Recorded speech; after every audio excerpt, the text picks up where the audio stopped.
મળતી વિગતો અનુસાર કંપનીમાં કેમિકલ લાઇનમાં કોઈ કારણોસર લીકેજ થયું હતું.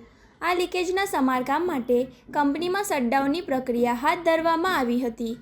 આ કામગીરી ચાલી રહી હતી તે દરમિયાન અચાનક કોઈ તણખો કે રિએક્શન આવતા ભીષણ આગ ફાટી નીકળી હતી.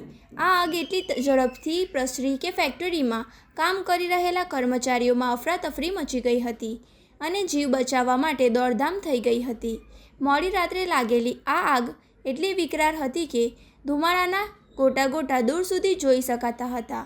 ઘટનાના પગલે સમગ્ર દહેજ ઔદ્યોગિક વસાહતમાં ચિંતાનો માહોલ ફેલાઈ ગયો હતો.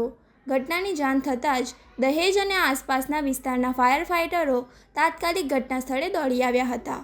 ફાયર વિભાગની ટીમે ભારે જહેમત બાદ કેમિકલની આગ પર પાણી અને ફોમનો મારો ચલાવીને કાબૂ મેળવ્યો હતો. સમયસર આગ પર કાબૂ મેળવી લેવાતા આગ અન્ય પ્લાન્ટ કે બાજુની કંપનીઓ સુધી પ્રસરતી અટકી હતી, જેથી એક મોટી દુર્ઘટના ટળી હતી. કંપની સત્તાધીશોના જણાવ્યા અનુસાર આ અકસ્માત કોઈ કર્મચારીનું ઈજાગ્રસ્ત કે ગંભીર થયો નથી. જોકે આ આગને કારણે પ્લાન્ટની મશીનરી અને કેમિકલના જથ્થાને વ્યાપક નુકસાન થયું હોવાની આશંકા સેવાઈ રહી છે.